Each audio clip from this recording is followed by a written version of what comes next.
Salut à tous, alors je suis ravie aujourd'hui de vous retrouver enfin pour une série de nouvelles vidéos puisque je vais en tourner plusieurs à la suite. En tout cas, je vous propose de commencer dès maintenant avec le challenge du mois de la fantasy. J'ai failli vous dire le Cold Winter Challenge, n'importe quoi, en étant au mois de mai. Challenge qui maintenant existe depuis 3-4 ans, je ne sais plus, et qui est à l'initiative de Stéphanie de Piketty Bookin.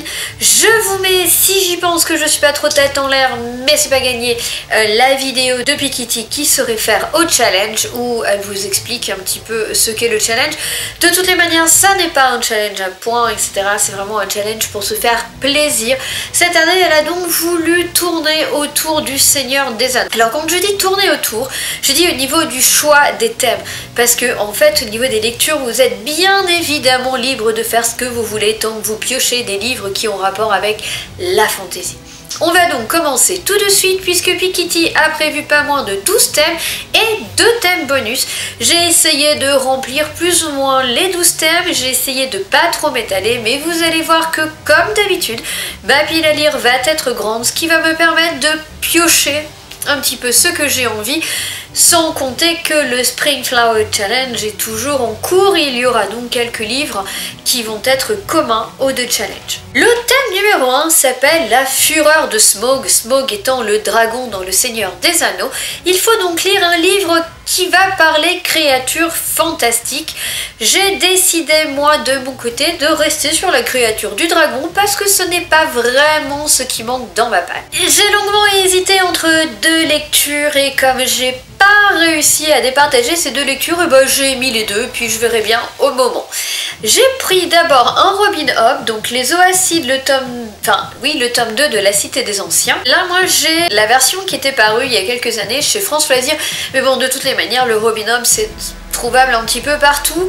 C'est de la fantaisie assez immersive et contemplative. J'avais lu le tome 1 il y a un moment déjà, ça m'avait beaucoup plu. Alors c'est Robin Hobb, hein, des fois ça peut paraître assez long, mais j'avoue qu'il faut que je continue parce que c'est une saga en 8 tomes. Et elle a quand même un univers qui est super sympa. Elle a un seul univers, qu'il s'agisse des Aventuriers de la Mer, l'Assassin Royal ou la Cité des Anciens. Si je ne me trompe pas, c'est le même univers, simplement ça se passe dans des endroits différents. Et on va rencontrer ici, je crois qu'il y a une jeune fille qui doit accompagner des dragons dans leur cité ou quelque chose comme ça. Je ne me souviens plus exactement et pour être honnête, j'ai pas très envie de regarder la 4e de couverture.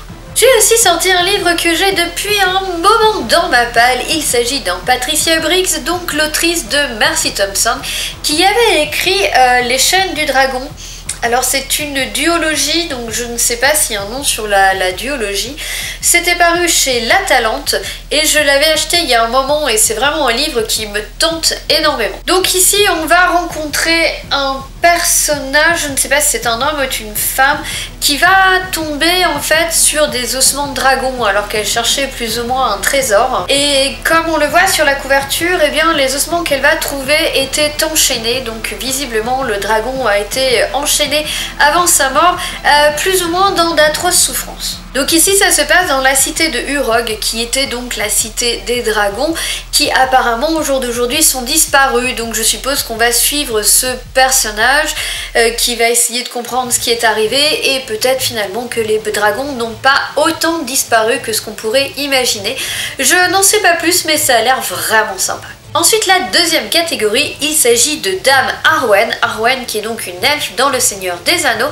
Et donc Piketty voudrait que l'on choisisse un livre qui soit a été écrit par une femme, soit où le héros est une femme. Elle voudrait en fait simplement que ce soit la femme qui soit à l'honneur d'une quelconque manière. J'ai choisi ici aussi 2 romans complètement différents, puisque en un, j'ai choisi Les Poisons de Cathars par Audrey Alouette, donc non seulement c'est une autrice, c'est paru chez ActuSF, mais en plus, eh bien, c'est aussi une héroïne. Nous sommes ici à Cathars, qui en fait est une ville-prison, dans laquelle, eh bien, tous les criminels vont être expédiés et il ne faut pas se voiler la face, le meurtre est largement encouragé.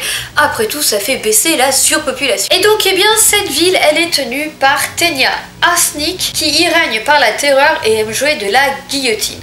Donc elle soit cruelle, mais il lui faut coûte que coûte maintenir le nombre d'habitants sous le seuil de 100 000 âmes. Voilà, c'est une fantasy qui a l'air très drôle. Audrey Alouette a aussi récemment écrit Magic Charlie et c'est aussi la scénariste de la bande dessinée revue et corrigée, si je puis dire, de Princesse Sarah. En tout cas, celui-là a l'air d'être sur le ton de l'humour, on est dans de la fantaisie plus adulte et il collait parfaitement au thème. J'ai aussi sorti un livre qu'il faut que je sorte puisque je l'ai dans ma palle depuis longtemps. Il s'agit de Véridienne de Chloé Chevalier, récit du demi-loup, et donc c'est paru chez Les Moutons Électriques. Donc non seulement ici on a une autrice, mais en plus eh bien, tout tourne autour des femmes puisque nous avons des princesses, Malvan et Calvina, et qu'on a des suivantes qui sont nées un jour plus tard que les futures souveraines auxquelles une règle stricte les attache pour leur existence entière. Donc ici on va carrément suivre 3 suivantes je crois, alors qu'il aurait dû y en avoir que 2, je pense que toute l'intrigue tourne autour de ça, ainsi que 2 princesses. Donc là une fois encore on peut dire que la femme est mise à l'honneur aussi bien pour l'autrice que pour l'héroïne. Ensuite la 3e catégorie s'appelle Tolkien, le roi de la fantasy. Ici en fait Piketty parlait de lire une saga que l'on considère comme incontournable de la fantasy, une saga ou un auteur-autrice, bref quelque chose d'incontournable pour la fantasy. J'ai choisi de sortir le premier tome du dernier souffle de Fiona McIntosh qui s'appelle Le Don. Ici c'est la version de chez Brajlon qui est en couverture en simili-cuir. C'est quand même une saga qui pour moi a énormément fait parler d'elle en fantasy. Je pense que c'est quand même un petit peu un pilier du genre. Je ne l'ai pas encore commencé.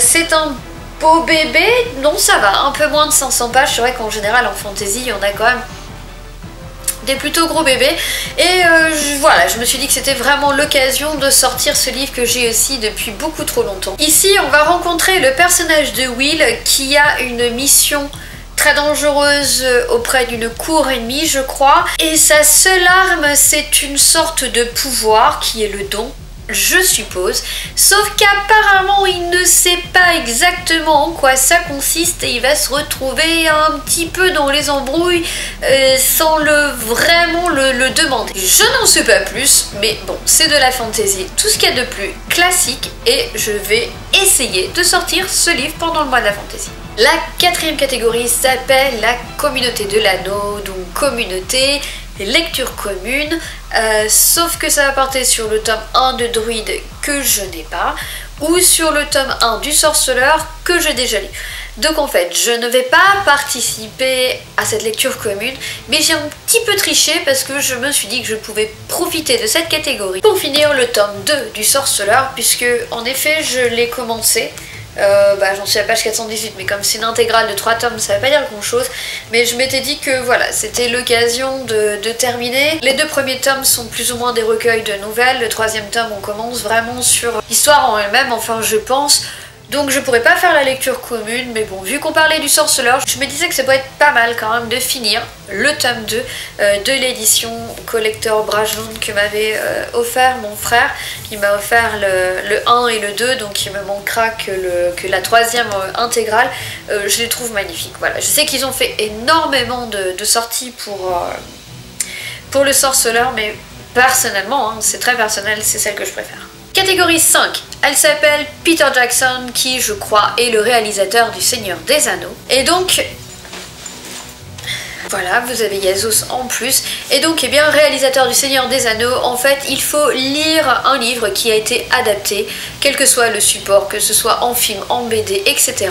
Et du coup, moi, j'ai choisi de lire un livre qui qui est en cours d'adaptation en bande dessinée. En effet, il s'agit de Daryl Ouvremonde par Olivier Perru. Donc ça, c'était la version Ulule au tout début. Depuis, je crois que c'est sorti chez Michel Lafon avec une autre couverture. Mais il faut savoir que Daryl Ouvremonde, en ce moment, est adapté en bande dessinée. Il est aussi dans mon Spring Flower Challenge. Donc je me suis dit que, hop là, c'était l'occasion, encore une fois, d'essayer de sortir parce que il est énorme, hein, je veux dire. Mais non, il est à l'envers maintenant.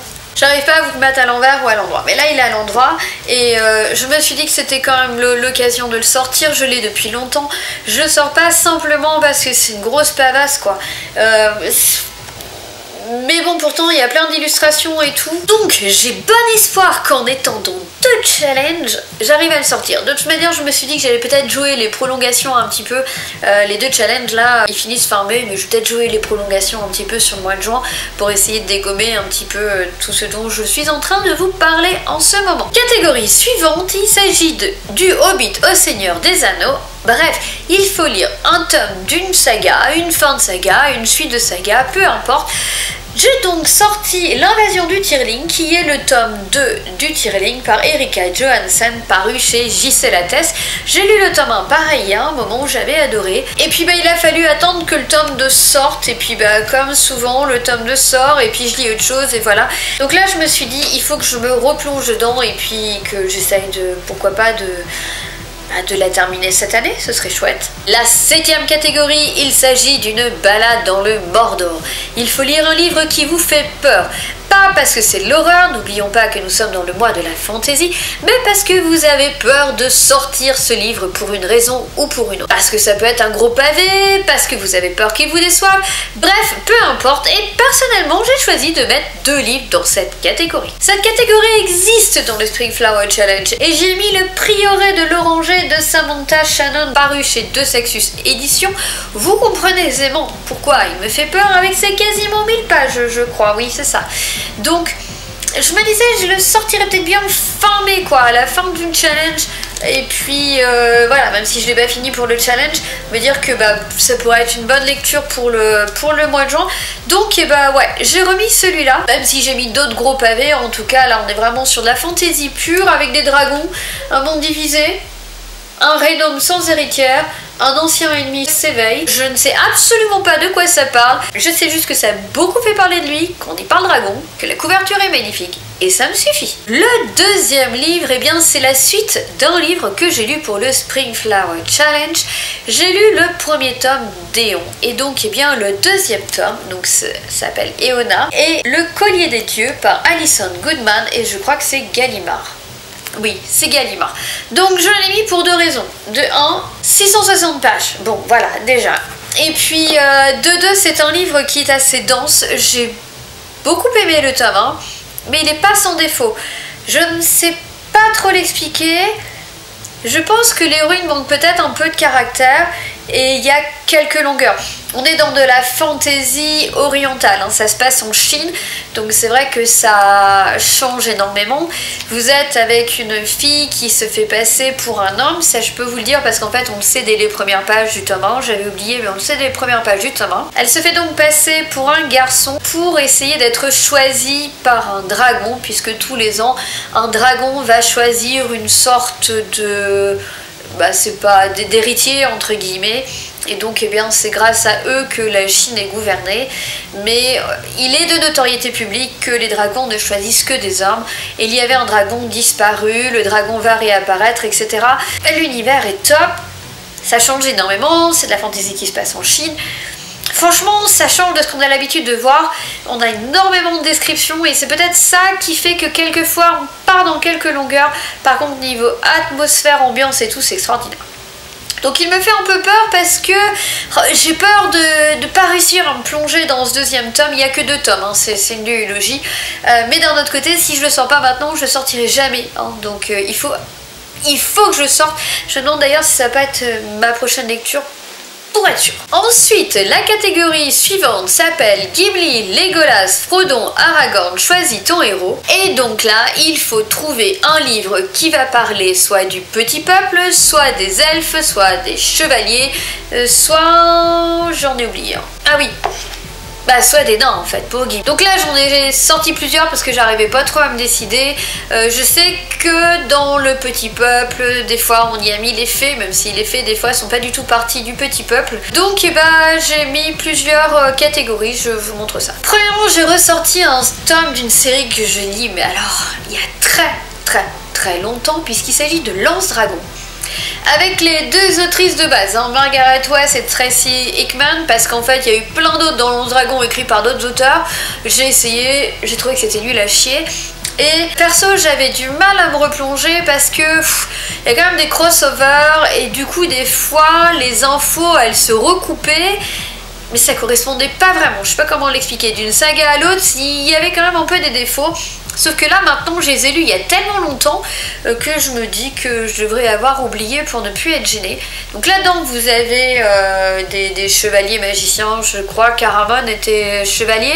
Vous avez Tasselhoff Racle-Pied, c'est un petit peuple mais je ne sais plus exactement quelle créature. Vous avez des demi-elfes, bref vous avez tout là-dedans, hein, donc ça rentre au top. C'est vraiment de la fantasy. J'avais adoré, hein. Sincèrement, bah, les premières sagas, en fait, vous avez des sortes de trilogies dans l'univers qui se passent à des époques différentes, mais toujours avec les mêmes personnages. Ouais, pour moi, j'avais vraiment adoré, j'étais très fan. Donc je vais essayer de me replonger dedans en espérant que maintenant c'est justement ce recoupement d'informations, ces incohérences en fait me gênent moins. J'ai aussi sorti Edwen, le monde des fées de Charline Rose chez Nouvelle Plume. Alors là je triche un petit peu parce que voilà, on est dans de la fantasy, les humains et les fées vivent séparés par une frontière invisible, le voile, mais je pense que les fées on les voit plus comme des elfes, mais bon après tout fées, elfes, voilà, j'ai décidé que ça rentrait dans la catégorie quand même. J'ai aussi sorti Les Enfants de la Licorne tome 1, Chercheur d'aurore, et je crois que c'est auto-édité. Et je n'ai même pas le nom de l'autrice dessus. C'est assez rigolo. En tout cas, je sais que ça s'appelle Les Enfants de la Licorne, mais dedans c'est des elfes. Ça parle d'elfes, hein, c'est une elfe. Donc voilà.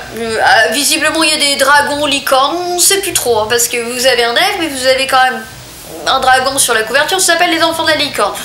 Mais bon, en tout cas, je sais qu'il y a des elfes, donc ça rentre dedans. Et puis voilà, j'ai quand même hâte de découvrir. C'est un roman auto-édité. Alors pourquoi est-ce que je l'avais acheté? Je sais plus. Est-ce que j'en ai entendu parler ou je suppose que j'ai dû voir une belle chronique dessus. C'est pour ça que j'ai dû l'acheter. Et enfin, j'ai sorti Pierre Grimbert, qui aussi pourrait rentrer dans les incontournables dans la fantasy, parce que Pierre Grimbert a quand même écrit Le Secret de Ji, La Malrune, etc. Donc moi j'ai lu La Malrune. Ici on est dans un style différent puisque c'est très humoristique, avec le professionnel, la théorie du bouclier, chez Octobre, donc je crois que c'est auto-édité. On a un chevalier, ça c'est sûr, et puis bon, il doit y avoir pas mal d'autres créatures, des elfes, etc. Je serais pas étonnée que ce soit une elfe, lui un mage, mais bon en tout cas lui c'est un chevalier, donc ça rentre pile poil là aussi dans la catégorie. Et en fait il fait moins de 300 pages, c'est une des raisons pour lesquelles j'ai choisi, parce que des fois c'est pas évident de trouver des romans de fantasy qui soient pas très grands, et puis on est dans de l'humour hein, surtout, donc voilà, j'avais envie de découvrir. La 9e catégorie s'appelle Oh Gandalf, et il s'agit de sortir une relique de notre pal, ce pas ça qui manque. J'ai choisi de sortir Wither Sheens, le tome 1, Le Pacte de la Voleuse par Harry Marmel, est paru chez Lumen. Je l'ai acheté à sa sortie, soit en 2014 les amis, donc je crois qu'on peut dire que c'est une relique de la palle, il n'y a pas de souci. Donc on va parler de aristocratière voleuse aujourd'hui, suivez Wither Sheens dans les bas-fonds de la cité de Davillon. On est dans un monde de fantasy, je n'en sais pas plus, on va suivre ses aventures. Voilà, je l'ai depuis je sais pas combien de temps dans ma palle, je sais pas pourquoi je l'ai jamais lu, c'est un Lumen, donc normalement il y a 400 pages, mais bon, ce cri assez gros, ça devrait se lire assez vite. Et puis niveau relique de la palle, on est pas mal quoi. Le 10, c'était un anneau pour les gouverner tous, et donc il fallait trouver un roman de fantasy dans lequel on avait un artefact. J'ai là aussi sorti un premier tome, c'est le petit défaut en fait de ce challenge, c'est qu'il me fait sortir plusieurs premiers tomes, alors que j'essaye justement de finir des séries cette année. Mais bon, c'est pas grave. Cette série que j'ai sortie s'appelle Les 7 Royaumes, tome 1, Le Roi Démon, par Cinda Williams Shima, et c'était paru chez Castlemore. Je l'avais acheté parce que j'en avais entendu parler par... J'arrive plus à retrouver son nom alors qu'elle a une chaîne super connue. Elle lit beaucoup en anglais. Bon bref, si je retrouve sa chaîne, je vous la remettrai quelque part. Et donc ici, on va suivre Anne, qui était un voleur, qui a renoncé pour aider sa famille à survivre, et il va prendre possession d'une étrange amulette, et il est loin d'imaginer qu'elle a appartenu au roi démon qui a failli détruire le monde 1000 ans auparavant, et qu'il vient s'attirer les foudres d'hommes impitoyables. Donc ici, on a une amulette qui est là, donc je crois que question artefact, on est quand même super bien placé. 11e catégorie, on va parler de Galadriel, l'elfe aux immenses pouvoirs. Il fallait donc sortir sortir un livre dans lequel on a de la magie. Comme vous l'avez remarqué, une grosse partie des livres que je vous ai déjà présentés ont déjà de la magie, mais j'ai voulu encore en sortir d'autres, vraiment juste pour le fun, pour le plaisir de piocher dans ma palle, de sortir des livres, etc. C'est vraiment pour le fun et avoir du choix, etc. J'ai donc sorti le tome 1 de Terre de Brume par Cindy Van Wilder, Le Sanctuaire des Dieux, est donc paru chez Rajo. L'une des raisons est qu'il est petit, il fait moins de 300 pages.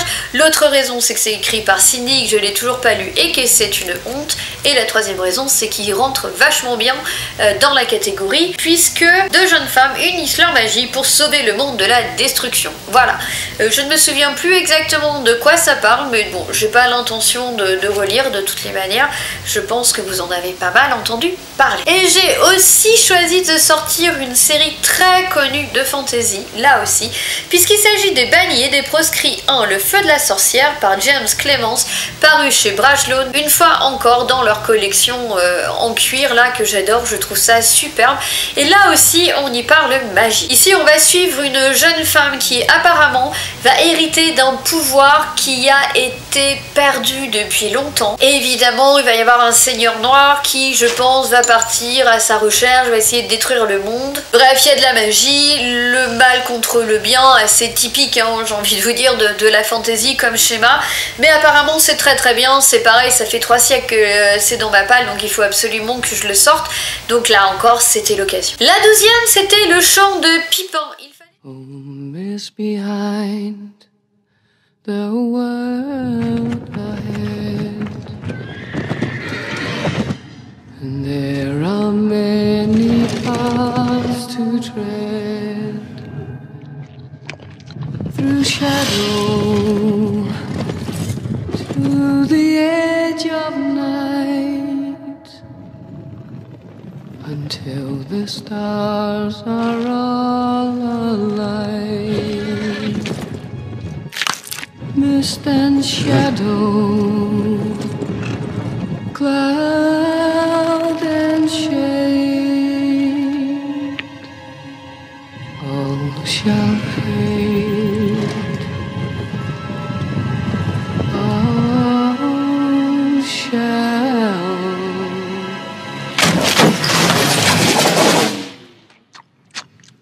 fade.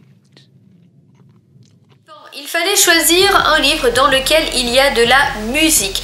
Alors déjà, premièrement, j'ai envie de lire L'Homme Rune, je ne sais plus qui l'a écrit, je l'ai sur ma tablette et je vais probablement l'acheter dès le déconfinement en fait dans ma librairie, parce que c'est un pilier de la fantasy, je ne l'ai jamais lu parce que c'est un pavé, donc c'est vraiment un pilier quoi, vous soutenez une baraque avec tellement le machin il est épais, j'avoue qu'il me fait peur. Mais c'est un livre dans lequel la musique est très importante. Donc voilà, si je le sors pas par rapport à cette challenge, je ne le sortirai jamais. J'ai aussi un autre livre qui, je pense, va correspondre. Je ne suis pas 3000% sûre que ce soit de la fantasy. Mais dans tous les cas, j'ai sorti Le Carillon du Monde par Anne Chevalier-Mao et je crois que c'est de l'auto-édition. Donc Le Carillon du Monde, hein, je crois que ça parle pas de soi-même. J'ai regardé à l'intérieur, en effet, on y parle de musique, de carillon, d'harmonie. Le seul truc, c'est que pure fantasy, parce que franchement quand vous voyez la couverture, bon, ça fait quand même très très fantasy, ou plutôt fantastique, puisqu'on suit Céleste et Jono qui passent des vacances tranquilles dans les gorges du Verdon, jusqu'au moment où un mystère s'offre à eux. Leur chemin va croiser celui d'un homme sans scrupules, déterminé à résoudre l'énigme contenue dans d'obscurs parchemins vieux de 4 siècles. Céleste et Jono sont sur la voie d'un grand secret qui va bouleverser leur civilisation. L'humanité survivra-t-elle à cette incroyable découverte? Donc voilà, moi la couverture me laisse penser que on va arriver dans de la fantasy, même si on part de notre univers. De toutes les manières, ça fait 3 siècles que j'ai ce roman dans ma palle, que j'avais acheté à un petit salon du livre, donc franchement il est temps que je le sorte quoi. Donc ça c'était les 12 catégories, et donc Piketty a remis 2 catégories bonus des catégories qui étaient demandées par pas mal de gens sur le groupe, je crois. La première catégorie, c'était une relecture. Alors à la base, j'avais pas envie parce que c'est pas un truc que je fais. Et j'ai repensé, puisque pour le challenge, j'avais envie de sortir La guerrière fantôme de Lee Siwen. Et en fait, voilà. Donc moi, j'ai Les Chroniques de Siwen, tome 1, La guerrière fantôme, par Lee Siwen, aux éditions du Riez. Sachez que les éditions du Riez n'existent plus, donc autant vous dire que ça fait longtemps que j'ai cette duologie, mais que l'intégrale est ressortie très récemment aux éditions Lynx. Et je me souviens que j'avais adoré, mais vraiment, vraiment, vraiment adoré le tome 1 qui est d'une qualité exceptionnelle. Et du coup j'avais envie de lire le tome 2 et c'est vrai que je m'étais dit depuis un moment que c'était con de me relancer dans le tome 2 alors que j'avais plus vraiment de souvenirs. Je me souvenais juste qu'il y avait un tigre blanc et qu'il y avait des dragons, mais voilà. Donc je m'étais dit justement que pour une fois j'allais faire une relecture. Et donc bah, c'est l'occasion de faire une relecture. Je sais pas si vous voyez la couverture qui avait été faite pour les éditions du Riez, mais elle était extraordinaire. Voilà. Et ensuite, en fait, elle proposait de lire de la fantasy sous forme graphique, manga, bande dessinée, roman graphique, ce que vous voulez. J'en ai sorti 2. J'ai choisi de sortir Noces d'écailles par Anselme Hochkorn et Loïc Canavaggia, sorti aux éditions du Chat Noir. Donc ici, vous êtes purement dans un roman, hop là, graphique, avec des illustrations d'une beauté, j'ai tout qui se pète la gueule, inimaginable comme Loïc Canavaggia le fait toujours. Ici on est en 1345 dans le comté de Bourgogne, donc nous sommes en France, mais on a Émeric Jodelet, peintre, coureur de jupons, etc., qui doit s'exiler de son village parce que je pense qu'il a mis en colère le baron, probablement vis-à-vis de sa femme, et donc il va trouver refuge dans la forêt voisine. Forêt qui prétendument abrite une vouivre. Donc j'avoue qu'on est peut-être... Enfin non, on est plus dans du fantastique que de la fantasy, puisque c'est l'incursion du surnaturel dans notre univers, et ce n'est pas un autre univers.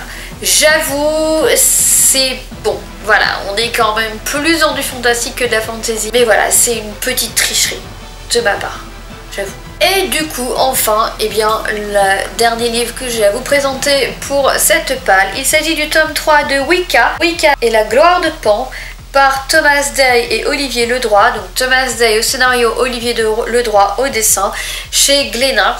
Donc là, vous êtes vraiment avec les fées, c'est l'histoire de Oberon. Vous êtes vraiment dans un monde de fantasy, vous pouvez pas faire plus fantasy que ça. Avec le coup de crayon très caractéristique d'Olivier Ledroit. On aime ou on n'aime pas. Moi personnellement c'est à la limite de ce que je suis capable de supporter, tellement c'est chargé. Par exemple Olivier Ledroit a fait Requiem, mais qui est très sombre, et sa boîte sur les vampires je l'ai jamais lu parce que pour moi c'était vraiment trop brouillon. Là c'est beaucoup plus coloré.